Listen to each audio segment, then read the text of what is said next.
시청자 여러분, 안녕하십니까? 5월 5일 수요일 JTBC 뉴스 아침엔 시작합니다.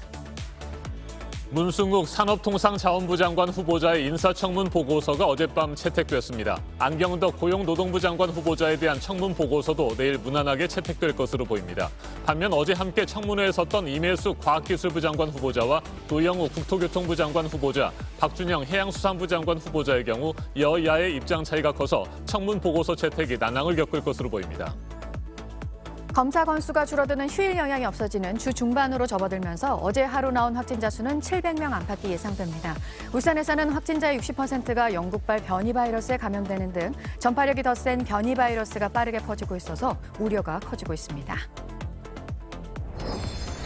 접종 예약을 해놓고 실제로는 나타나지 않는 이른바 노쇼로 인해 남은 백신을 지금까지 5만 1천여 명이 예비 명단 접수를 통해 맞은 것으로 집계됐습니다. 방역당국은 접종기관에서 일부러 백신을 남겨 지인이나 가족에게 접종하는 사례가 있을 수 있다며 예비 명단 등록자는 병당 최대 3명까지만 백신을 맞을 수 있도록 했습니다.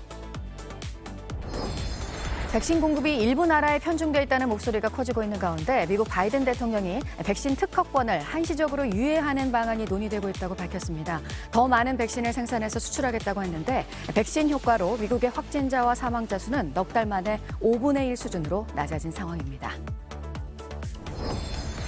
미국 메릴랜드주 볼티모어에서 한인 여성들이 운영하는 주류 매장에 괴한이 침입해 공격하는 사건이 발생했습니다. 뉴욕에서는 한 흑인 여성이 아시아 여성의 머리를 망치로 내리쳐 머리가 찢어지는 상처를 입혔습니다. 경찰이 증오 범죄 여부를 수사하고 있습니다. 콜롬비아 정부의 세제 개편안에 대한 반발로 개편안이 철회된 이후에도 시위가 이어지고 있습니다. 이 과정에서 19명이 사망하고 800여 명이 다치는 등 사상자가 나온 것에 대해서 유엔과 유럽연합은 경찰의 과도한 무력 사용을 비난했습니다. 국토교통부와 산업통상자원부를 비롯한 5개 부처의 장관 후보자 인사청문회가 어제 동시에 진행됐습니다. 문승욱 산업통상자원부 장관 후보자의 청문 경과 보고서는 어젯밤 청문회가 끝나자마자 곧바로 채택됐습니다. 안경덕 고용노동부 장관 후보자의 경우도 특별한 논란이 없었지만 청문회가 너무 늦게 끝나면서 보고서는 내일 채택될 예정입니다. 반면 임혜숙 과학기술정보통신부 장관 후보자를 비롯한 나머지 3명의 후보자에 대해서는 여야의 입장 차이가 커서 청문 보고서 채택이 난항을 겪을 것으로 보입니다. 네, 야당에서는 부적격 의견을 내는 것과 함께 청문 보고서 채택 자체를 거부하는 것도 검토하고 있는 것으로 전해졌습니다. 오효정 기자입니다. 국회 산업통상자원 중소벤처기업위원회는 어제 문승욱 산업통상자원부 장관 후보자 인사청문회를 마친 뒤 곧바로 인사청문 경과 보고서를 채택했습니다. 청문회 과정에서 문 후보자는 자녀 증여세를 탈루했다는 의혹, 과거 실거주하지 않은 아파트를 사고 팔아 7억 원 넘는 차익을 거뒀다는 의혹 등에 대해 사과했습니다. 유일하게 논란이 적었던 안경덕 고용노동부 장관 후보자의 청문 보고서도 이르면 내일 채택될 걸로 보입니다. 나머지 3명 후보자에 대해선 여야 입장차가 큽니다. 임혜숙 과학기술정보통신부 장관 후보자는 해외 출장에 가족을 동반하거나 공적 비용을 가지고 출장을 가는데 청년들을 좌절하게 만드는 엄마 찬스입니다. 교수 남편의 승진을 위해 제자 연구 성과를 가로채 남편이 한 것처럼 표절했다는 의혹 등을 받습니다.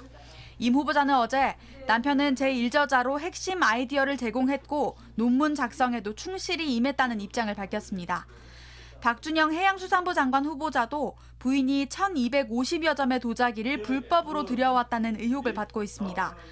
성들리에서 국내에서 유통하는 중고가만 수백만 원대예요. 이 사진들을 처음 접했을 때 난파선에서 봄을 건져 올린 사진인 줄 알았어요. 노영우 국토교통부 장관 후보자 역시 세종시 공무원 특별 분양 아파트에 실거주하지 않고 4년 만에 팔아 시세 차익을 얻은 의혹, 자녀 위장 전입 의혹이 불거져 어제 사과했습니다. 새 후보자가 문재인 정부의 7대 배제 원칙 인사 기준에도 못 미친다는 비판이 나오는 가운데 야당은 부적격 입장을 고수하고 있습니다. 여야 입장차가 좁혀지지 않을 경우 또다시 여당이 단독으로 청문 보고서를 채택할 가능성도 제기됩니다. JTBC 오효정입니다. 오늘 0시 기준 국내 코로나19 신규 확진자 수는 다시 700명 안팎까지 크게 늘어날 것으로 보입니다. 어젯밤 9시까지 이미 632명이 새롭게 확진 판정을 받았습니다. 전날 같은 시간대와 비교하면 148명이나 많은 것인데 신규 감염자 수가 증가하고 있는 것도 문제지만 더 큰 문제는 해외에서 들어온 변이 바이러스가 빠르게 퍼지고 있다는 점입니다. 특히 울산 지역에서는 환자 10명 가운데 6명이 영국발 변이 바이러스에 감염된 것으로 확인됐습니다. 최승훈 기자입니다. 울산에 있는 한 고등학교 운동장에 마련된 선별진료소입니다. 학생들이 길게 줄 서 있습니다. 이 학교에서 7명의 확진자가 나왔습니다. 최근 울산에서는 확진자가 빠르게 늘고 있습니다. 특히 변이 바이러스의 확산세가 무섭습니다. 최근 6주 동안 울산 지역 확진자 80명을 분석했습니다. 이 가운데 51명이 영국발 변이 바이러스에 감염된 것으로 나왔습니다. 10명 중 6명 꼴입니다. 흔히 말해서 이제 숨은 감염자 또는 감염 경로 조사 중인 사례들이 누적되다 보니까 이러한 것들이 울산 지역에서 비중을 많이 차지하고 있는 걸로 여겨집니다. 확산을 막기 위해 변이 바이러스 검사 대상을 늘리기로 했습니다. 또 밀접 접촉자가 아니더라도 14일 뒤에 다시 한번 검사를 받게 했습니다. 하지만 전국적으로도 이미 변이 바이러스 감염이 늘고 있습니다. 최근 일주일 동안 감염된 656명을 분석했더니 97명에게서 변이 바이러스가 나왔습니다. 지난 4월 첫 주에는 7.2%였는데 3주 만에 2배 넘게 올랐습니다. 특히 영국발 변이 바이러스가 주로 퍼지고 있습니다. 지금까지 국내에서 확인된 주요 변이 632건 중 551건이 영국발입니다. 남아공과 브라질 변이보다 압도적으로 많습니다. 전파력은 기존 바이러스보다 셉니다. 영국형 변이는 전파력이 많게는 50%까지 올라간다는 연구도 있습니다. 백신 접종이 충분하게 이뤄지기 전에 변이 바이러스가 퍼진다면 집단 면역 달성에도 영향을 줄 수 있다는 지적이 나옵니다. JTBC 최승훈입니다. 해외에서 유입되는 변이 바이러스의 전파 속도가 이처럼 빨라지고 확산세도 좀처럼 꺾이지 않고 있는데 백신의 효율적인 접종을 방해하는 것이 있죠. 백신을 맞겠다고 예약을 해놓고 실제로는 나타나지 않는 이른바 노쇼입니다. 가뜩이나 공급 물량도 부족한데 노쇼로 버려지는 백신의 양이 적지 않습니다. 이에 따라 방역당국이 남는 백신은 우선 접종 대상자가 아니라도 맞을 수 있도록 했는데 지인 찬스 등 악용 사례를 막기 위해서 노쇼 접종 인원을 병당 최대 3명까지로 제한하기로 했습니다. 강보들 기자가 보도합니다. 아스트라제네카 백신은 상온에 6시간 이상 둘 수 없고 개봉 당일에만 사용해야 합니다. 이렇다 보니 예약 시간에 안 나타나거나 몸 상태가 안 좋아 접종이 어려운 경우가 생기면 곤란해집니다. 한 병에 든 10명 분량을 다 쓰지 못하고 폐기해야 하기 때문입니다. 우선 접종 대상이 아니라도 당장 맞을 수 있는 사람에게 사용하라며 방역당국이 노쇼 접종을 허용한 이유입니다. 이에 따라 접종기관은 자체적으로 예비 접종 예약을 받아왔습니다. 성함이랑 주민번호 연락처 남겨주시면 되세요. 자리가 며칠 전에 날 수도 있고 그 당일날 날 수도 있어요. 지난달 1일 이후 예비 명단에 이름을 올린 3만 9천여 명이 아스트라제네카 백신 1차 접종을 마쳤습니다. 예비 접종을 효율적으로 할 방법을 찾고 있는 방역당국은 우선 노쇼 접종 기준을 정했습니다. 백신은 예약자가 10명일 때만 개봉하고 그중 적어도 7명은 반드시 우선 접종 대상자로 해야 합니다. 일부러 백신을 남겨 지인이나 가족에게 놓는 사례를 막기 위해서입니다. 이렇게 되면 예비 접종은 한 병당 최대 3명까지만 가능합니다. 일일이 전화를 돌려 예약하는 수고를 덜기 위한 앱도 만들 계획입니다.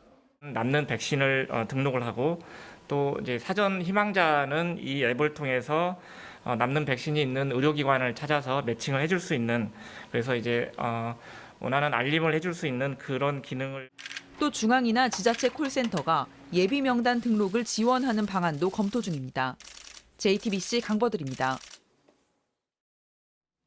조 바이든 미국 대통령이 코로나19 백신의 특허권을 유예하는 문제를 논의하고 있다고 확인했습니다. 다만 아직까지 결정된 것은 없다며 더 많은 백신을 생산해서 수출하도록 하겠다고 말했습니다. 민주당 하원 의원 100여 명은 특허권의 일시 중단을 촉구하는 서한을 백악관에 보냈습니다. 미국 안팎에서는 특허권을 공유해 전 세계적인 백신 수급난과 불균형을 해결해야 한다는 압박이 커지고 있습니다. 워싱턴에서 임종주 특파원이 보도합니다.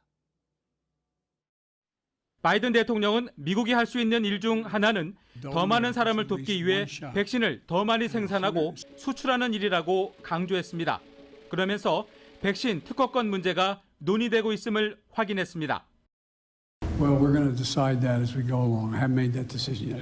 We're going to move as quickly as we can to get as many doses of Moderna and Pfizer as possibly can be produced and export those around the world.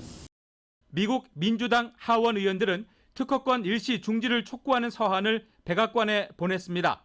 의원들은 트럼프 행정부 때 훼손된 미국의 국제적 명성과 공중보건 리더십을 회복해야 한다고 촉구했습니다. 이 서한에는 민주당 의원 100여 명이 서명했습니다. 앞서 이틀 전 론 클레인 백악관 비서실장은 특허권을 완화하는 방안에 대한 논의를 시작하겠다는 뜻을 밝혔습니다. Our U.S. Trade Representative Catherine Tai is going to the WTO next week to start talks on how we can get this vaccine more widely distributed, more widely licensed, more widely shared. 세계적으로 백신 수급난과 불균형이 심화하자 미국이 특허권을 한시적으로 풀어 백신 생산을 확대해야 한다는 국제적 목소리가 커지고 있습니다. 제약회사 화이자는 코로나 백신으로 지난 1분기 35억 달러, 우리 돈 4조 원에 가까운 매출을 올렸습니다. 세전 이익은 1조 원대 이를 것으로 추산됩니다. 올해 매출 목표는 당초 예상보다 70% 높여 잡은 260억 달러, 30조 원에 이릅니다. 그러나 화이자 백신 공급이 일부 부자 나라에 편중돼 있어 다른 나라의 접근도 똑같이 보장하겠다는 당초 회사 측 약속과는 상충되는 결과가 나타나고 있다고 뉴욕타임스는 지적했습니다. 워싱턴에서 JTBC 임종주입니다. 사실상 집단 면역을 달성한 이스라엘은 경제 역시 관광 산업을 통해 코로나19 이전으로 돌려놓겠다는 방침입니다. JTBC 취재팀이 현지에서 이스라엘 경제부 장관을 만났습니다. 윤영탁 기자입니다. 현지인들이 즐겨 찾는 예루살렘의 전통시장인 마카네 예후다. 마스크를 벗고 거리를 가득 채운 사람들로 시장은 활기가 넘칩니다. 어깨춤이 절로 납니다. 번화가인 마닐라 쇼핑센터도 사람들로 북적입니다. 점심 식사를 위해 카페를 찾은 사람들이 취재진을 향해 손을 흔듭니다. 코로나19 사태 전으로 돌아간 것처럼 보입니다. 그러나 500m만 걸어가도 풍경은 달라집니다. 예루살렘의 올드시티. 대표적인 관광지란 이름이 무색할 정도로 텅 비었습니다. 관광객들의 발길이 끊기면서 가게는 절반 이상 문을 닫았습니다. 이스라엘이 이달부터 서둘러 해외 관광객을 받으려고 하는 이유입니다. Now we are starting with the group. I believe that like month or 2 months after that, individuals can come also to visit us. And we are waiting for you, all of you, from all over the world, especially from South Korea. 코로나 이전 이스라엘을 찾은 관광객은 450만 명에 달했습니다. 하지만 지난해엔 80%가 줄었습니다. 관광 산업이 무너지면서 국내 총생산인 GDP는 10%가 빠졌습니다. אנחנו השתדלנו שכל המפעלים שלנו יעבדו כמעט באופן מלא, המפעלים הגדולים. אבל לצערי הרב את העסקים הקטנים לא יכולנו להפעיל. 지난 3월 백신 접종률이 어느 정도 오르자 이스라엘 정부는 국내 여행 빗장부터 풀었습니다. 관광 활성화로 자영업자들의 소득 보전과 실업률 감소에 두 마리 토끼를 잡으려고 한 겁니다. שהתיירות זה הסמל לכלכלה פועלת ועובדת. פתחנו תיירות פנים שהייתה סגורה קודם, עכשיו זה יותר פתוח. 해외 관광객뿐 아니라 백신 접종률이 높은 나라들끼리 이른바 버블을 구성해 자유롭게 오가는 협정도 추진 중입니다. 영국과 이탈리아, 미국 등이 거론됩니다. 관건은 변이 바이러스를 얼마나 통제할 수 있는지에 달렸습니다. 이스라엘도 해외 입국자를 중심으로 변이 바이러스가 확산하고 있습니다. 인도 변이 바이러스 확진자는 60명으로 늘었고 남아공과 칠레 변이도 나왔습니다. 이스라엘 예루살렘에서 JTBC 윤영탁입니다. 아시아계를 향한 증오 범죄가 멈추지 않고 있는 미국에서 또 우려를 크게 하는 사건들이 전해졌는데요. 망치 또 벽돌까지 사용이 된 폭력들이 있었습니다. 홍희정 특파원이 전합니다. 덩치 큰 한 흑인 여성이 길을 걷던 아시아계 두 여성에게 망치를 휘두릅니다. 깜짝 놀라 뒤돌아보는 순간 다시 한번 흉기를 내리치더니 온몸으로 위협합니다. 마스크를 벗으라고 소리도 쳤습니다. 결국 망치로 수차례 얻어맞은 피해 여성은 머리를 7바늘이나 꿰매야 했습니다. 경찰은 이 사건을 아시아계 증오범죄로 보고 흑인 폭행범을 공개 수배했습니다. 메릴랜드에서 주류 판매점을 운영하는 한인 자매도 아찔한 경험을 했습니다. 일요일 저녁 11시쯤 가게 문을 닫으려는 순간 한 흑인 남성이 들어오려 합니다. 여성이 가게 안으로 들어오지 못하게 하자 이 남성은 여성을 매장 바닥에 내팽겨치더니 온몸으로 짓누릅니다. 깜짝 놀란 자매가 뛰쳐나와 남성을 밀어내려 하자 커다란 벽돌로 사정없이 내리칩니다. 두 여성이 힘을 합쳐 문 밖으로 내보내려는 과정에서도 남성은 계속해서 얼굴을 가격합니다. 2분여 끝에 남성을 몰아내는데 성공했지만 두 여성은 피투성이가 됐고 한 여성은 머리를 25바늘 이상 꿰맸습니다. I'm feeling enraged. It doesn't make sense why they would come here to make a living and be treated like this in a community that should like embrace. 해당 지역 경찰은 용의자를 체포해 가중폭행 혐의로 기소했습니다. 한편 미국 15개 대도시에서 올해 1분기 아시아계 미국인에 대한 증오범죄는 지난해 같은 기간에 비해 169% 증가했습니다. 특히 뉴욕의 경우 3배 이상 급증해 상황이 가장 심각한 것으로 나타났습니다. 로스앤젤레스에서 JTBC 홍희정입니다.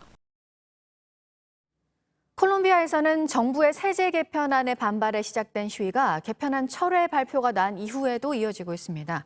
시위가 격렬해지면서 사상자가 속출하고 있는 것에 대해서 경찰이 과도하게 무력을 쓰고 있는 걸 멈출 것을 유엔과 유럽연합이 촉구했습니다. 박지훈 기자입니다. 도로 곳곳에서 체류탄 연기가 뿜어져 나옵니다. 탱크들이 차도에 줄지어 서 있습니다. 수도 보고타로 들어가는 진입로를 차량들이 점령하고 운전기사들은 대통령 입안 2캔을 물러나라는 현수막을 들고 있습니다. 지난달 콜롬비아 정부가 발표한 세제 개편안에 반대하는 시위가 멈추지 않고 있습니다. 소득세 징수 기준을 낮춰 납세자를 늘리려고 하자 시민들은 격렬하게 반발했고 경찰은 무력 진압에 나선 겁니다. 결국 이반 두케 대통령은 지난 2일 개편안을 철회했고 재무장관도 사태의 책임을 지고 사퇴했습니다. 하지만 성남 민심은 잦아들지 않아 시위는 계속되고 있습니다. La reforma la tumbaron, la van a maquillar, porque nosotros queremos que haya un decreto firmado que no va más la reforma, no va. 콜롬비아 인권 옴부즈 맨에 따르면 지난 28일 이후 발생한 시위를 경찰이 폭력 진압하는 과정에서 민간인 시위자 18명과 경찰 1명이 숨지고 800여 명이 다쳤습니다. 특히 콜롬비아 세 번째 도시 칼리에서 11명이 사망했습니다. 유엔 인권 최고대표 사무소와 유럽연합 EU는 성명을 내고 유혈 진압을 비판했습니다. The European Union is condemning the acts of violence, which are tarnishing the legitimate right to protest and freedom of peaceful assembly, association and freedom of expression. 오늘도 콜롬비아에서는 전국적으로 대규모 시위가 예정돼 있습니다. JTBC 박지윤입니다. 자사품에 코로나 억제 효과가 있다는 발표를 해서 거센 역풍을 맞은 남양유업이 수습에 나서고 있는데요. 어제 홍원식 회장이 사퇴하겠다며 낸 사과에는 하지만 앞으로의 구체적인 방안들은 보이지 않았다는 지적이 나옵니다. 경영권 세습을 포기하겠다고 했지만 폐쇄적인 지배구조를 어떻게 바꿀지도 그렇고 회사와 관련한 논란에 피해를 고스란히 입고 있는 대리점주 등에 대해서 어떻게 할지에 대해서도 들어가 있지 않았습니다. 김나한 기자입니다. 온 국민이 코로나로 힘든 시기에 당사의 불가리스와 관련된 논란으로 실망하시고 분노하셨을 진심으로 사과드립니다. 남양유업 홍원식 회장이 직접 나와 사과한 건 이번이 처음입니다. 남양 불매운동으로 번졌던 2013년 대리점 갑질 파문 때도 홍 회장은 사과문만 내놨습니다. 그동안 각종 논란에도 침묵했습니다. 2013년 회사의 밀어내기 사건과 사회적 물의를 일으킨 조이회 조카 황하나 사건, 지난해 발생한 온라인 댓글 등. 그런데 이번엔 8년 전 논란까지 모두 묶어서 뒤늦게 사과했습니다. 이 모든 것에 책임을 지고자 저는 남양유업 회장직에서 물러나겠습니다. 또한 자식에게도 경영권을 물려주지 않겠습니다. 그동안 침묵을 지키다가 경찰이 남양 본사를 압수수색한 지 나흘 만에 갑자기 사퇴 의사를 밝힌 겁니다. 여러 차례 고개를 숙이고 울컥하기도 했습니다. 경찰 수사와 불매운동, 영업 정지 위기까지 겹치자 급한 불을 끌어 회장이 직접 나선 걸로 보입니다. 하지만 사과문에는 그동안 어떤 문제가 왜 발생했는지에 대한 구체적인 내용은 없었습니다. 제가 회사의 성장만을 바라보면서 달려오다 보니 구시대적인 사고의 틀에서 벗어나지 못하고 대리점주, 낙농가들을 생각해 소비자들이 마음을 돌려달라고 호소했지만 정작 이들이 입은 피해를 어떻게 보상할지 구체적인 방안은 내놓지 않았습니다. 경찰은 남양이 허위, 과장 광고뿐 아니라 주가 조작을 했는지도 들여다보고 있습니다. 경영진이 사퇴하더라도 수사는 원칙대로 진행한다는 입장입니다. JTBC 김나은입니다. 이번에는 오늘 아침 체크해봐야 할 뉴스들을 분야별로 살펴보겠습니다. 먼저 정치 분야입니다. 문재인 대통령이 자신과 가족에 대한 인신 모독성 전단을 뿌린 30대 남성에 대한 고소를 취하하라고 지시했습니다. 청와대는 대통령으로서 모욕적인 표현을 감내하는 것도 필요하다는 지적을 수용했다고 설명했습니다. 더불어민주당 내에서 이재용 삼성전자 부회장을 사면하자는 주장이 공개적으로 나온 것과 관련해 민주당 이낙연 전 대표가 대통령의 고유 권한이라며 원론적인 입장을 밝혔습니다. 다만 정부도 필요한 검토를 언젠가는 할 수 있을 것이라며 가능성을 열어놨습니다. 김기현 국민의힘 당대표 권한대행과 안철수 국민의당 대표가 어제 만나서 합당에 대해 논의했습니다. 김기현 당대표 권한대행은 다음 달에 열리는 국민의힘 전당대회가 시급하다는 뜻을 전한 것으로 알려졌습니다. 이에 따라 양당의 합당 논의는 국민의힘 전당대회가 끝난 이후 본격적으로 진행될 전망입니다. 내일과 모레 인사청문회가 예정돼 있는 김부겸 국무총리 후보자인데요. 종합부동산세와 관련해서 완화가 시장의 불안 요인이 될 수 있어서 큰 틀에서 지금의 과세 체계를 유지할 필요가 있다는 입장을 밝혔습니다. 다만 주택 한 채를 가진 고령 은퇴 계층의 부담을 줄여주는 방안은 논의하겠다고 했습니다. 카카오 직원 2,500여 명이 자사 주식 스톡옵션을 받습니다. 회사 측이 처음으로 전 직원에게 일괄적으로 부여를 했는데 539억 원 규모입니다. 내후년까지 1인당 최대 600주를 부여한다는 계획입니다. 독일 업체가 1위 배달의 민족을 인수하고 공정의 요구대로 2위 요기요를 팔기로 했고요. 누가 주인이 될지 관심이 모아지고 있는데요. 이 요기요 매각을 위한 예비 입찰이 진행이 됐습니다. 신세계그룹과 사모펀드 등이 참여한 것으로 알려졌습니다. 계속해서 사회 분야 뉴스입니다. 어젯밤 10시 42분 경북 포항시 인근 해역에서 규모 2.0의 지진이 발생했습니다. 진앙은 포항시 남구 동남 동쪽 31km 해역으로 지금까지 확인된 피해는 없습니다. 지난해 총선을 앞두고 조국 전 법무부 장관 아들의 인턴 의혹과 관련해 허위 사실을 공표한 혐의로 재판에 넘겨진 최강욱 열린민주당 대표에게 검찰이 벌금 300만 원을 구형했습니다. 국회의원은 공직선거법 위반 혐의로 벌금 100만 원 이상의 형이 확정되면 당선이 무효가 됩니다.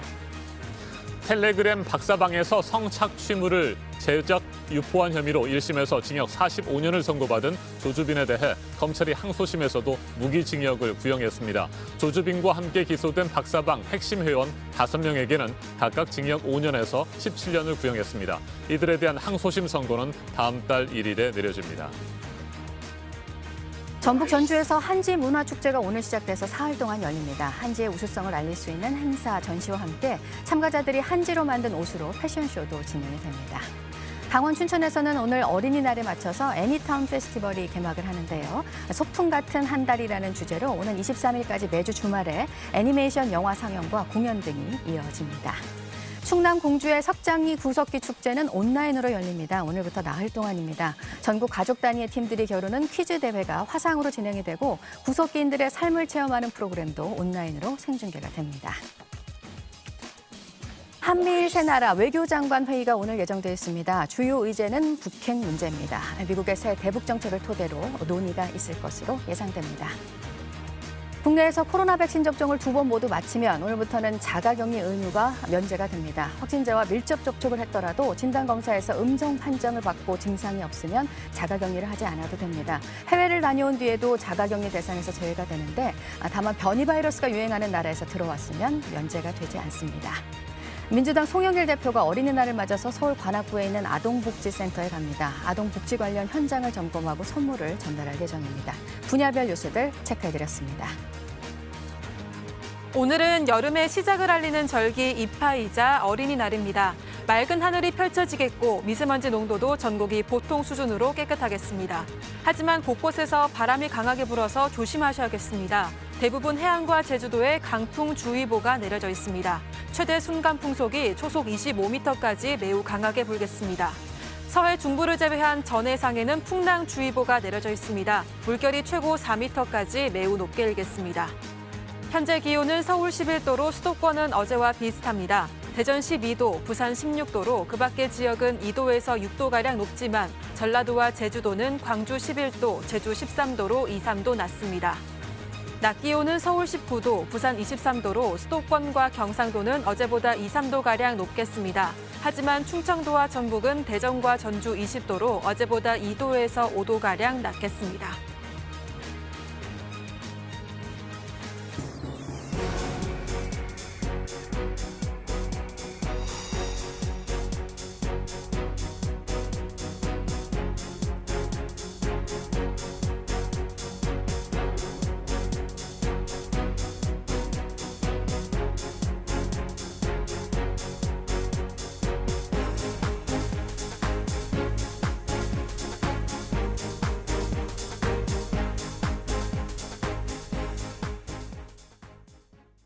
여덟 살 딸을 학대해 숨지게 한 혐의를 받는 20대 부모의 재판이 열렸습니다.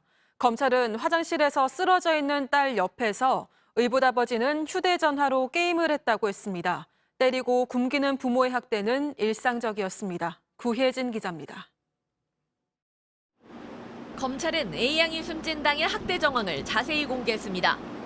A양은 옷을 입은 채 소변을 봤다는 이유로 옷걸이로 맞았습니다. 엄마는 찬물로 30분간 목욕을 시켰고 물기도 닦지 않은 채 아이를 화장실에 2시간 동안 방치했습니다. 의붓아버지는 A양이 화장실에 쓰러져 있는 걸 보고도 휴대전화로 게임을 했습니다. 뒤늦게 상태가 심상치 않자 학대하고 폭행한 사실도 숨기려 했습니다. 때릴 때 사용한 옷걸이를 베란다 밖으로 버렸고 A양 오빠에겐 5대 정도만 때렸다고 말하라고 시킨 겁니다. 검찰은 이들 부부의 학대가 시작된 시점과 횟수도 밝혔습니다. 족발을 몰래 먹었다, 대소변을 실수했다는 등의 이유를 들어 옷걸이나 주먹으로 온몸을 때리거나 벌을 세우는 등 2018년 1월부터 확인된 학대 횟수만 35차례입니다. 지난해 8월부터는 맨밥만 주거나 굶겼고 지난해 12월부터 아이는 음식을 잘 먹지 못할 정도로 상태가 나빠졌습니다. 사망 당시 초등학교 3학년이던 A양은 15kg도 채 되지 않을 정도로 말라 있었습니다. 부부 측 변호인은 학대한 것은 인정했지만 사망과의 연관성은 부인했습니다. JTBC 구혜진입니다. 늦은 밤 여성의 어깨를 만져 성추행한 혐의를 받았던 현직 검사 A씨에 대해 법무부가 감봉 6개월의 징계를 결정했습니다. A씨는 부산지검 부장검사로 일하던 지난해 6월 현행범으로 체포됐지만 길을 물어보려고 했던 것이라는 주장이 받아들여져 기소되지는 않았습니다. 법무부 검사징계위원회는 지난 3일 A씨가 위법 행위를 한 것은 아니지만 검사로서의 체면이나 위신을 손상했다고 보고 경징계인 감봉 조치를 내렸습니다.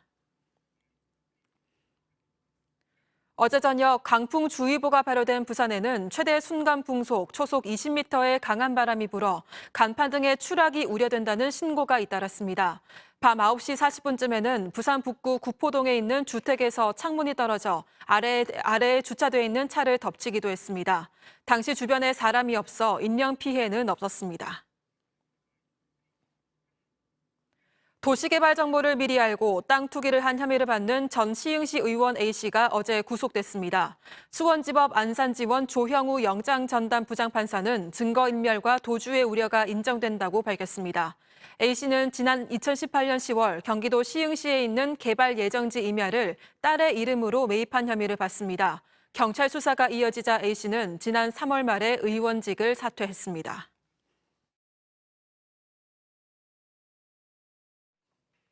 아침엔 세계 시간입니다. 지난 2일 스페인의 수도 마드리드에서 코로나19 사태 이후 처음으로 투우 경기가 열렸습니다. 오랜 기간 텅 비어있던 투우장에 6천여 명의 관중이 모였습니다.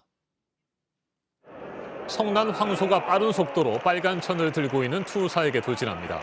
투사는 빨간 천을 휘두르면서 여유롭게 황소를 조련합니다. 또 다른 투사는 황소의 공격을 받고 바닥에 쓰러집니다.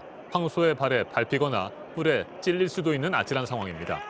기마 투사도 등장합니다. 말 위에서 현란하게 창을 다루다가 일격에 황소를 제압합니다.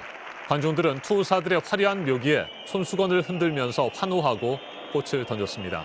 마드리드에 위치한 이 투장에서 투 경기가 열린 것은 코로나19 환자가 발생하기 이전인 2019년 10월 이후 처음입니다. 경기장 수용 인원의 40%인 6천 명까지만 관람이 허용됐습니다. 관중들은 열이 있는지 체크하고 거리 두기를 지키면서 입장했습니다. 투장이 다시 열리기를 오랫동안 기다려왔다고 말했습니다. 직접 들어보시겠습니다. He estado viniendo todos los domingos por la mañana aquí a las ventas y no había toros, pero yo venía. Así que fíjate si tenía ganas. 이날 경기는 투사를 위한 기금을 마련하기 위한 목적으로 열렸습니다. 코로나19 사태 이후 스페인 전역에 있는 투장들은 대부분 전면 폐쇄됐습니다. 투사들은 하루아침에 직장을 잃었습니다. 해마다 10,000마리 정도의 투용 소를 길러내던 축산 농가들도 공경에 처했습니다. 적자를 이기지 못하고 투용 소를 헐값에 도축하기도 했습니다. 그 누구보다 투 경기가 다시 열리기를 기다려왔던 투사의 말도 들어보시겠습니다. Pues con mucha paciencia, con mucha ansiedad, porque no sabíamos muy bien cuándo podríamos volver a reabrir las puertas de la primera plaza de toros del mundo y muy agradecido a toda la afición, ¿no? 하지만 스페인 현지에서는 동물 학대 등을 이유로 투 경기 재개를 반대하는 목소리가 꾸준히 나오고 있습니다. 좀 더 자세하게 짚어보겠습니다. 최인택 중앙일보 국제전문기자 전화로 연결돼 있습니다. 안녕하십니까? 예, 안녕하십니까? 네, 스페인 하면 대표적으로 떠오르는 것 중 하나가 투 경기입니다. 그만큼 스페인을 상징하는 하나의 전통 문화로 여겨져 왔는데요. 스페인 국민들에게 투는 어떤 의미가 있을까요? 예, 애호가들은 투가 스페인의 문화 전통이고 국민 정체성과 연결된다고 주장합니다. 200년 전에 프랑스의 나폴레옹이 침략에 왔을 때도 계속했던 국민적 오락이라는 민족주의적 주장도 나옵니다. 지금 보면 코로나 자체가 거대한 그 산업이기도 한데요. 근데 문제는 대중의 관심이 축구로 옮아가면서 그 2007년 그 국영방송인 TVE를 시작으로 해서 2011년 스페인 전역에서 투 중계가 중단됐습니다. 네. 이 때문에 이제 사양길을 걸어왔는데요. 이런 과정에서 이제 코로나로 인한 1년간의 공백을 딛고 다시 이제 그 투구가 시작된 것은 스페인 사람들에게 굉장한 의미가 있다고 하겠습니다. 자, 그런데 코로나19 사태로 그동안 투 경기가 열리지 못한 것을 반기는 사람들도 많았다고 들었습니다. 투 반대론자들은 코로나19 상황에서 투사들도 차라리 다른 일을 찾는 게 낫고 투 경기도 아예 폐지해야 한다 이렇게 주장을 하고 있습니다. 역시 동물 학대를 막아야 한다는 생각이겠죠? 예, 투 반대파들은 동물의 잔혹한 것은 문화적이지도 않고 스페인적이지도 않다 이런 논리를 펴고 있는데요. 이 때문에 그 스페인 전역에서 지금 투에 대한 반대가 많고 이에 따라서 이미 이제 91년에 옛날 원양어선 기지로 유명한 그 카나리아 제도에서 투가 금지됐고요. 독립 기질이 강한 카탈루냐에서도 2012년부터 투를 중단했습니다. 그렇지만 반론도 만만치 않습니다. 또로 브라보로 불리는 투어 용소는 어떻게 할 거냐 이런 얘기도 있는데요. 수백 년간 종자 기량을 하면서 스페인 특유의 이제 종으로 만들었고 네. 3, 4년간 인간과 접촉하지 않은 상태에서 방목을 하고 몸집과 체력을 길렀는데 이를 모두 살처분하면은 동물 권리라는 반론이 나오고 있습니다. 그리고 평생 우리에 갇혀서 가공 사료만 먹으면서 살만 찌우다가 1년 만에 도축되는 고기용 소는 과연 이제 동물 권리를 제대로 누리고 행복하냐는 그런 반론도 나오고 있습니다.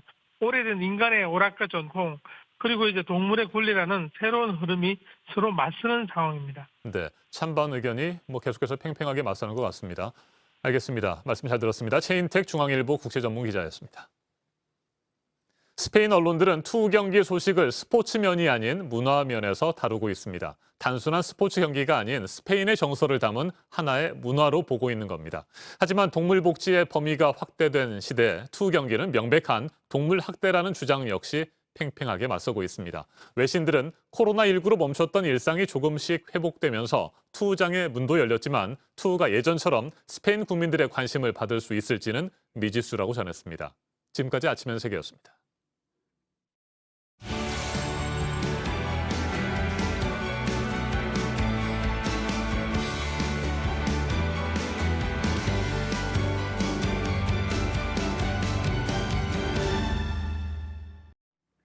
네, 수요일 아침 8시 3분 지나고 있습니다. 우리 정부가 화이자사와 직접 계약한 백신이 속속 국내로 들어오고 있습니다. 오늘 새벽에도 도착을 했는데 보도 연결해서 알아보도록 하겠습니다.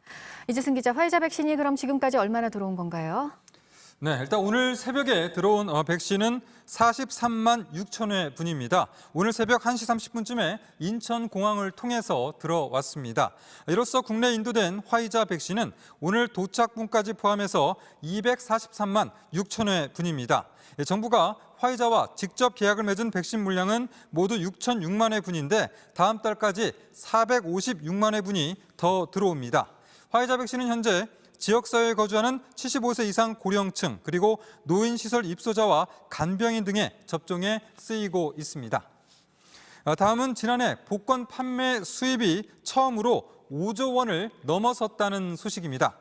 모두 5조 4,762억 8천만 원이 복권 판매로 올린 수입인데요. 이 중 절반인 2조 7천억 원가량은 당첨금 지급에 쓰이고 나머지는 공익사업 등에 사용됐습니다.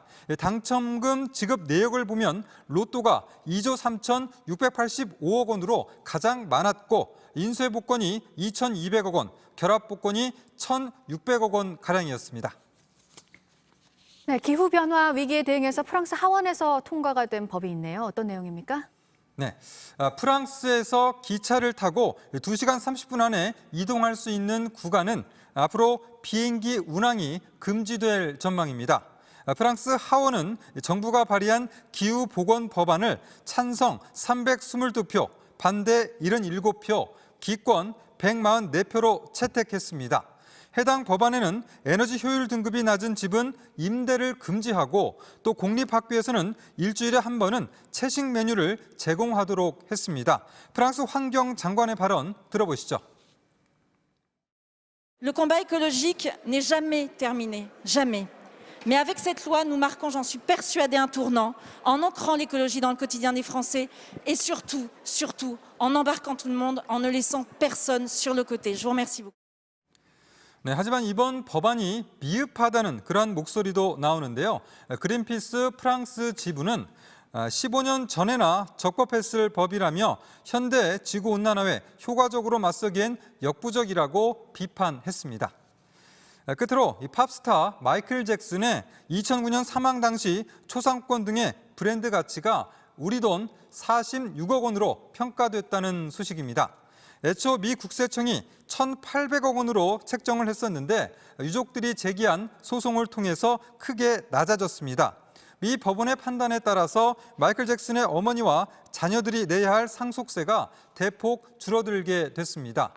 법원은 각종 스캔들로 사망 당시 잭슨의 명성이 크게 훼손된 상태였다는 점을 반영했다라고 설명했습니다. 지금까지 아침엔 지금 JTBC 이재승입니다.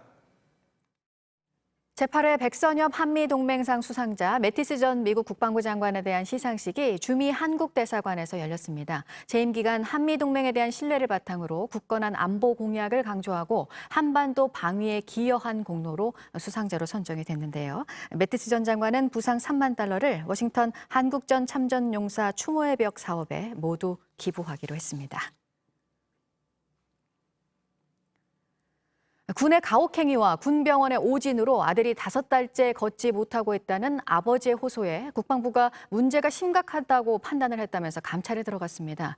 군에서 이런 일이 있었다는 것도 문제고 이런 군과 관련된 일이 알려져서 해결이 되는 게 온라인상의 글을 올려야 시작이 된다는 것도 문제입니다. 배양진 기자입니다. 김모 상병이 쓰러진 건 입대 석 달째인 지난해 11월 비가 많이 오던 유격훈련 날이었습니다. PT 체조를 진행하다가 월차려로 어깨동무하고 쪼그려뛰기를 했었는데 고통을 좀 못 이기고 뚝 소리가 나면서 인근 군병원에선 민간병원 수술이 필요할 수 있다는 소견이 나왔지만 소속 부대의 답은 의외였습니다. 꾀병일 수도 있으니까 그냥 못 보내준다. MRI 촬영을 무조건 해라. 결국 다친 뒤 2달이 지나서야 민간 병원에서 파열된 인대를 재건하는 수술을 받았습니다. 그 뒤가 더 문제였습니다. 치료로 병가를 다 써버려 군병원으로 가야 했지만 입원을 할 수 없었던 겁니다. 김상병은 군병원 측에서 외부 수술로 생긴 후유증을 치료할 수 없다 했다고 주장합니다. 악성 민원인을 보는 눈빛으로 귀찮다는 듯한 태도로 발목을 다친 직후 고열이 나자 난방이 안 되는 이발실에 격리되기도 했습니다.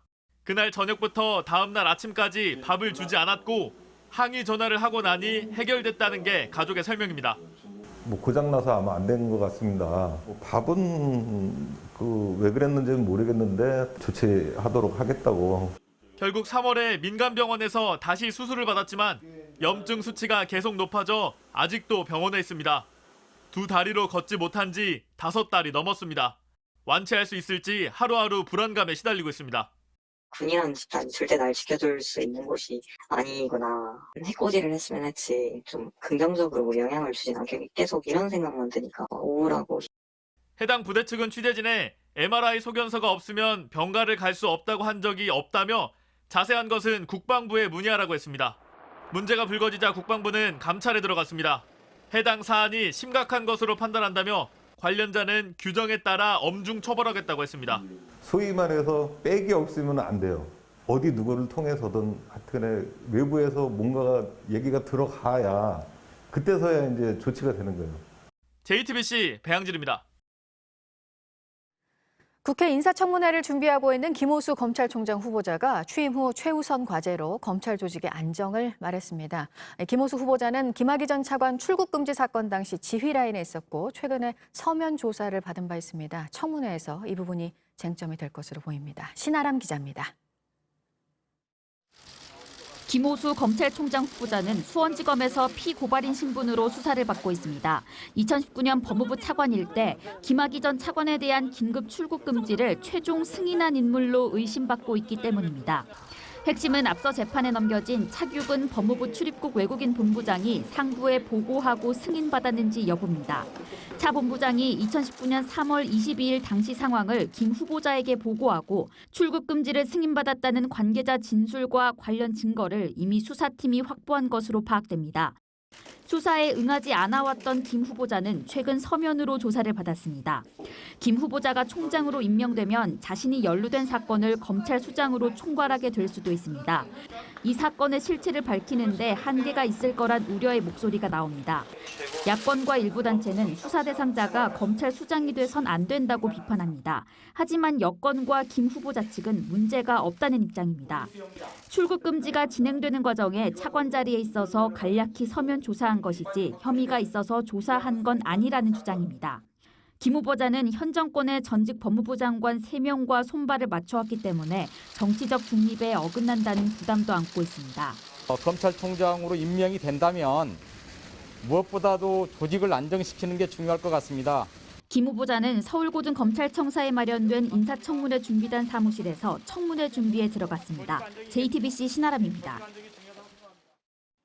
국토교통부를 비롯한 5개 부처 장관 후보자의 인사청문회가 어제 동시에 열렸습니다. 문승욱 산업통상부 장관 후보자의 청문 보고서는 어젯밤 청문회가 끝난 뒤 곧바로 채택됐고 안경덕 고용노동부 장관 후보자의 청문 보고서도 내일 무난하게 채택될 것으로 보입니다. 하지만 나머지 후보자 3명, 임혜숙, 노영욱, 박준영 후보자의 경우 논문 표절과 위장 전입, 값비싼 도자기 불법 반입 등을 둘러싸고 여야의 치열한 공방이 펼쳐져서 청문 보고서 채택은 난항을 겪을 것으로 보입니다. 맞짱 토론 시작하겠습니다. 먼저 출연자들을 소개해드립니다. 제 오른쪽입니다. 이재정 더불어민주당 의원 나오셨습니다. 네, 안녕하세요. 네, 안녕하십니까?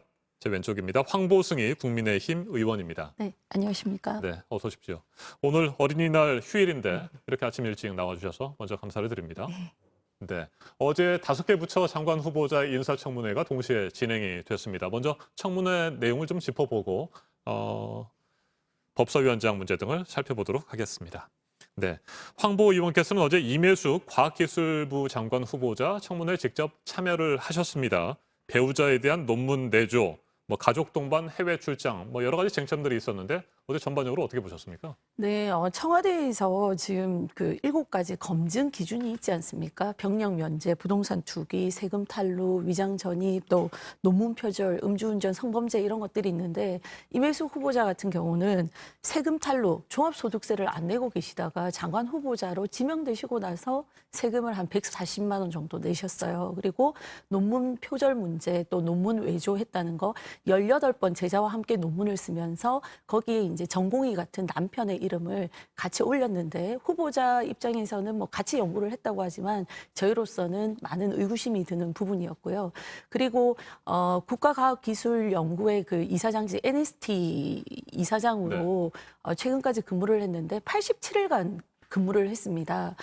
근데 그 과정에서 정당 가입 이력이 없어야 응모가 가능한데 임명될 때까지 정당에 가입한 상태로 그 임명이 되셨거든요. 그래서 임명되기 직전에 이제 그 취소는 뭐 이렇게 탈퇴는 하셨지만 어쨌든 그 정당에 가입했다는 문제 그리고 이화 학당 정관에 그 정치 운동을 하신 분은 면직 처리가 되도록 돼 있습니다. 근데 그 정치 운동은 국가공무원법상 정당에 가입한 것도 정치 운동으로 보고 있거든요. 그런 기준으로 본다면 NST 이사장 그 응모한 것도 또 이 이사장으로 취임한 것도 잘못됐고 또 이화여대 교수이셨던 것도 사실은 면직 사유가 있기 때문에 장관 후보자로서는 매우 부적격하다 저는 이렇게 판단하고 있습니다. 그래서 임혜숙 후보자를 비롯해서 노영우 국토교통부 장관 후보자, 박준영 해양수산부 장관 후보자까지 3명에 대해서 지금 국민의힘에서는 부적격이다 뭐 이런 의견으로 그렇죠. 정리가 된 겁니까? 저희가 어제 밤 10시가 넘어서 다 끝났기 때문에 이렇게 뭐 공유하고 있는 것은 아직 없습니다만 그간의 언론을 통해서 나타난 내용들만 봐도 노영욱 장관 후보자 같은 경우는 국토부 장관을 하실 분인데 지금 그 관사 재테크 의혹을 받고 계십니다. 이게 국민적 공분을 굉장히 일으킬 수 있는 부분이라는 생각이 들고요. 또 박형준 우리 그 해수부 장관 후보자 같은 경우는 사모님께서 도자기를 불법으로 밀수하셔서 이제 판매를 했다라는 의혹들이 있기 때문에 공직자로서는 굉장히 부적격한 자질을 갖고 계신 거 아닌가 생각합니다. 박준영 해양수산부 장관 후보자입니다. 이들 3명에 대해서 지금 국민의힘에서는 부적격으로 결론을 낼 가능성이 있어 보이고요. 아예 청문 보고서 채택을 하지 않겠다 이런 입장도 가지고 있는 것 같습니다. 이에 대해서 민주당은 어떻게 대응하실 생각인가요? 네, 어제 밤늦게까지 일단 청문회 참여하셔서 국민 눈높이에 검증하시느라고 고생 많으셨습니다. 네, 그 몇 가지 기준을 예로 들면서 이제 그간에 그와 같은 기준에 부적합한 경우에는 스스로 물리는 게 맞지 않냐라는 말씀을 주셨는데 기준에 정확히 해당하는 애는 아닙니다. 그렇지만 그렇다고 해서 국민께서 의혹을 제기하시고 또 눈살을 찌푸리게 만드는 부분들에 대해서는 충분히 후보자가 답변을 하고 그런 답변에도 불구하고 불식되는 부분들이 있다면 여러 가지 청문회를 통해서 드러난 후보자의 자질의 문제는 역량의 문제도 마찬가지로 검증이 되었다고 봅니다. 종합적 판단을 각 위원회에서 먼저 의견을 모으시는 게 마땅할 것 같고요.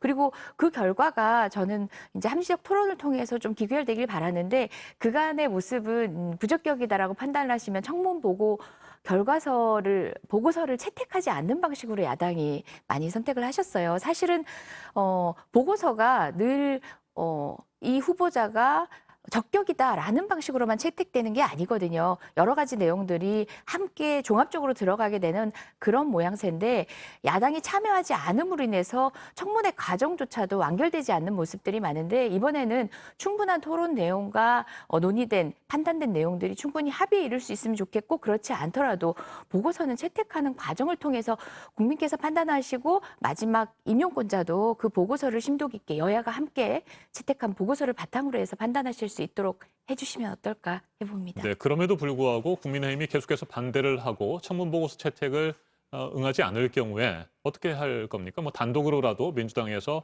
보고서를 채택할 가능성도 있습니까? 제가 그런 말씀을 지금 드릴 단계는 아닌 것 같고요.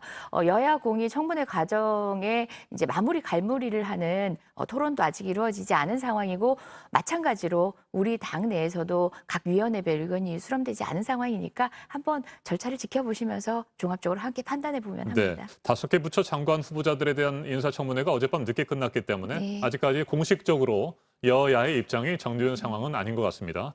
이 정도에서 청문회는 이야기를 정리하도록 하고요. 국회 법사위원장 자리에 대해서 얘기를 좀 해보도록 하겠습니다. 이미 민주당은 법사위원장의 새로운 인물을 지금 내정을 했잖아요. 네. 그런 상황인데 지금 국민의힘에서는 법사위원장 자리를 국민의힘이 차지해야 된다 이런 입장이신 거고 김기현 새 원내대표의 경우에는 이 법사위원장 자리를 작물이라고 표현까지 했습니다. 작물을 국민의힘에 넘겨주는 것은 권리가 아니라 의무이다 뭐 이런 입장인데 네. 그렇게 생각하세요? 네, 뭐 저희는 공감하고요. 당연히 이번 정말 상생과 협치를 하기 위해서라면 법사위원장 자리는 저희 야당에게 주는 것이 맞다 이렇게 생각합니다. 왜냐하면 이 야당이 법사위원장을 한 것은 98년도 김대중 대통령께서 집권하시고 난 이후에 상생과 협치의 가치를 존중하셨기 때문에 그때부터 계속해서 그러니까 이 야당이 법사위원장을 해온 것이 의회의 전통이자 관례였거든요. 그랬기 때문에 지금 더불어민주당이 야당인 시절에도 법사위원장을 가져가셨던 예가 있지 않습니까? 그래서 지난번 저희가 원구성 상임위원장 선거를 할 때도 지속해서 다른 상임위원회를 안 가지고 오더라도 이 국회에서 마지막 게이트키퍼 역할을 하는 법사위원장 자리는 저희 야당에게 주는 것이 맞다라고 주장을 했었고요. 그게 안 되면 저희는 나머지 상임위원장 자리도 필요가 없다라고 하고 다 그냥 반납을 한 거나 마찬가지지 않습니까? 그래서 이번 사실 4.7 보궐선거를 통해서 민심의 어떤 그 결과를 분석해 본 결과도 이 정부 여당이 너무나 오만하고 독선하다라는 의견들이 많았습니다. 그래서 그런 것들을 해소할 수 있는 유일한 방법은 법사위원장을 저희 쪽에 줌으로 해서 좀 더 상생의 기치를, 협치의 기치를 살리는 것이 맞다. 지금 각 상임위원회를 봐도 여야가 표결을 했을 때는 무조건 여당 위주로 갈 수밖에 없습니다. 견제할 장치가 없기 때문에 법사위에서라도 저희 야당이 위원장 자리를 갖고 다시 한번 상호 고민할 수 있는 기회를 주셔야 된다고 생각합니다. 네, 이 의원님. 민주당은 박광원 의원을 내정을 했잖아요. 네네. 이 같은 상황에서 법사위원장 자리 달라 국민의힘이 요구하고 있습니다. 네, 국민 여러분들도 이제 다 아실 것 같은데 국회는 원구성을 2년에 한 번씩 합니다. 사실 지금은 원구성이 완료된 때고 다시 원구성을 하는 것은 지금으로부터 1년 뒤에 다시 논의될 건데요. 원구성 당시에 그 법사위를 어떤 관점에서 바라보는지 오늘 의원님께서 말씀 주신 내용으로도 짐작이 가능한데 게이트키퍼라고 말씀을 하셨어요. 네, 물론 인정하겠습니다. 과거에 저희 역시도 야당이었던 시절에 게이트키퍼, 소수 야당으로서의 게이트키퍼의 여당에 대한 대투쟁 전선의 어떤 장이기도 했었습니다. 하지만 지금은 시대가 흐르면서 많은 분들이 법사위의 과도한 상원 기능에 대해서 내려놓을 때가 되었고 그와 같은 방식의 투쟁은 국회의 합의제에 마땅치 않다라고 생각을 하고 있습니다. 자구심사에 충실한 법사위가 되기 위해서 문헌 그대로 돌리거나 부족하다면 법 개정을 통해서라도 원칙대로 돌려놓자라고 하는데 사실 저희가 협상하던 당시에 작년에 원구성 협상하던 당시에 다른 민생 상임위 중에서 정말 소위 알짜 상임위라고 하는 모든 상임위까지 양보할 제안까지 했음에도 불구하고 야당은 오로지 법사위만 주장을 했습니다. 저희가 지난 총선 이후에 180석으로 민생의 험난한 입법 과정들을 사실은 지금보다 훨씬 더 성과를 많이 냈어야 하는데 어떨 때는 보면 당연히 민생 법안인데도 상임위 자체에서도 넘어서지 못한 경우가 많았거든요. 법사위를 야당이 가졌더라면 그리고 또 지금 현재 말씀하시는 대로 법사위의 기능을 거기에 주안점을 두고 바라보고 계신다면 정말 정쟁의 장이 됐을 겁니다. 저는 우리 김기현 원내대표님 참 어려운 자리가 원내대표 자리거든요. 본인들 소속당 의원들한테도 시쳇말로 욕먹는 자리고 상대 당에게도 만족을 주지 못하는 그런 자리인데도 불구하고 당선되시자마자 첫 일성들이 거의 협박성 발언에 가까우십니다. 이것은 원구성을 협의를 이끌어내고자 하는 것들이 아니라 이 전선 자체에 의미를 두시는 게 아닌가 생각하고요. 예, 당선되신 원내대표님의 첫 발언으로는 좀 유감입니다. 법사위가 투쟁의 장이 되어서는 안 된다는 거 저희 동의합니다. 합리적인 수계의 과정을 거칠 수 있는 최후의 과정, 최후의 이제 그 자리여야 된다고 생각을 하고요. 있고요. 근데 해보시지도 않고 야당이 법사위원장을 하면 투쟁의 장이 될 것이다. 무엇이든지 합리적으로 하지 않고 그냥 막을 것이다라고 얘기하시는 것도 여당이 과거의 선례만 보고 너무 그 선입견을 갖고 하시는 말씀이라는 생각이 들거든요. 자, 그러면 법사위원장을 여당이 갖고 가셔서 국민들이 볼 때 과연 잘하고 있다고 판단을 하실까요? 이것은 투쟁이 아니라 그냥 일당 독재, 일당 독주의 장이 지금 되고 있는 거 아닙니까? 과거에 다른 상임위에서는 기립의결하는 예가 있었지만 법사위에서는 적어도 기립의결을 한 적이 없다라고 제가 알고 있습니다. 왜냐하면 마지막으로 상호 토론을 해서 우리 의회가 많은 법들을 만들지 않습니까? 상임위원회에서 실수할 수 있는 거 이런 것들을 법사위에서 최종적으로 다루기 때문에 상호 치열하게 토론을 해서 합의를 거쳐서 법을 오래 걸리더라도 통과를 시켰다는 것을 의미합니다. 근데 지금은 민주당이 이 숫자로 그냥 밀어붙이시기 어떤 운영을 하고 계신 것을 저희가 지적하고 싶고 결과적으로 임대차 3법, 기업 규제 3법 같은 국민들이 볼 때는 악법들을 통과시키는 계기가 됐다라고 말씀드리겠습니다. 네, 이재정 의원께 반론의 기회를 한 번 더 드리겠습니다. 네, 간단히만 말씀드리겠습니다. 다른 민생 현안들 많고 관심사가 많으실 텐데 유독 법사위원장만 이야기를 하십니다. 그 과정들의 여러 가지 맥락 안에서 제가 그런 지적들을 한 거고요. 그리고 또 법사위 기능에 대해서 원점으로 문헌사항의 원점의 기능으로 다시 원래적 기능으로 돌리는 것에 대해서 여러 번 제안을 했는데 지금은 답이 없으십니다. 그리고 협상할 수 있습니다. 지금 아니고요. 내년에 하시는 게 맞는 것 같습니다. 국회가 상임위원장을 모두 국회의 절차에 따라서 선임했습니다. 저는 우리 당 원내 지도부도 협상의 여지가 있는 것처럼 열어놓고 말씀하시는 건 온당치 않다고 생각합니다. 알겠습니다. 저희도 부담스럽습니다. 모든 상임위원장 다 갖고 싶지 않았습니다. 하지만 책임져야 하기 때문에 묵묵히 해보겠습니다. 내년에 우리 협상 과정에서는 국민께 좀 납득될 수 있는 그런 협의 내용들 이끌어내면 합니다. 네, 법사위원장 문제도 이 정도에서 정리하고 시간이 많지 않은데 짧게 한 가지만 두 분의 의견을 듣고 오늘 마장토론 마무리하도록 하겠습니다. 김호수 검찰총장 후보자에 대한 얘기입니다. 검찰개혁의 적임자다라고 하는 것이 민주당의 의견이시고 그렇지 않다. 코드 인사다라고 하는 것이 국민의힘의 입장인데 지금 전 법무부 차관의 불법 출국 금지 사건과 관련된 또 인물이기도 하기 때문에 논란이 좀 있는 것 같습니다. 어떤 입장이세요? 네, 검찰개혁의 적임자다라고 하는 것 자체가 이분의 임명은 코드 인사라고 생각할 수밖에 없죠. 계속해서 이분이 박상기 조국 또 그 추미애 장관을 모시면서 공수처법이라든지 그리고 검찰의 수사권 조정 이런 문제들을 앞장서서 이렇게 추진해 온 분이시지 않습니까? 그리고 이 정부의 각종 요직들 국민권익위원장, 공정거래위원장 이런 그다음에 감사원의 감사위원 요직들에 계속해서 언급되시던 분이라는 것 자체가 문재인 정권의 핵심 인사다라는 방증이고요. 저희가 그 부분에 대해서 이분이 과연 독립적이고 중립적으로 검찰총장직을 수행할 수 있을지 많은 의문을 가지고 있습니다. 네, 모든 관료 출신 장관에 대해서 마찬가지 기준으로 얘기하시면 정말 관료 출신 장관은 임명될 수가 없을 겁니다. 그리고 김호수 차관 같은 경우는 후보자 같은 경우는요. 저희 여당 안에서는 어떤 평가를 받냐면 굉장히 성실하고 묵묵한 사람이다.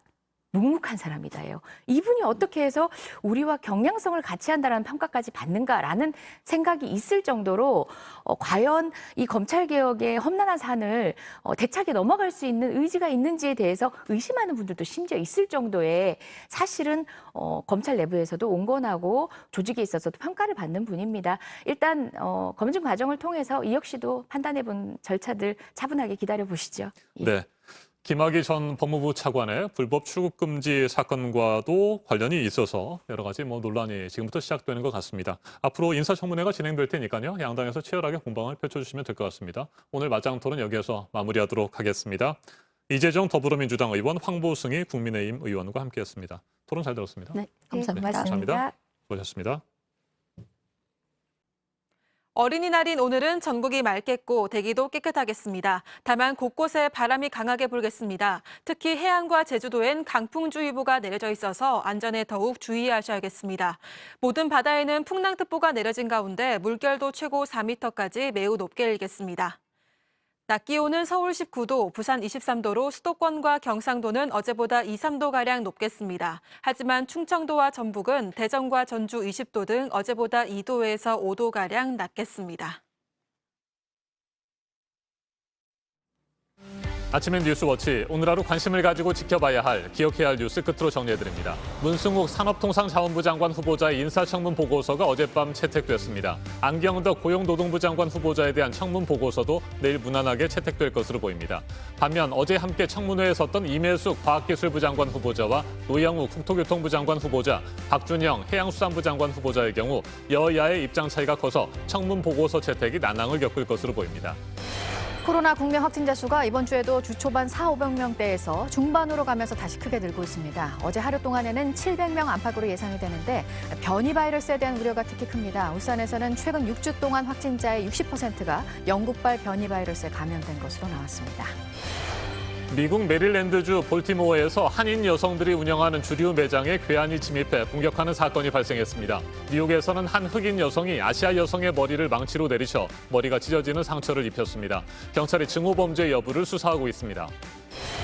한미일 외교장관 회의가 오늘 열립니다. 북핵 문제가 핵심 의제로 미국의 새 대북 정책을 바탕으로 북한과 대화를 다시 시작하기 위한 세 나라의 협력 방안이 논의될 것으로 보입니다. 오늘 전해드릴 소식은 여기까지입니다. 이상으로 어린이날 아침 JTBC 뉴스 아침엔 모든 순서를 마치겠습니다. 건강한 휴일 보내시기 바랍니다. 고맙습니다.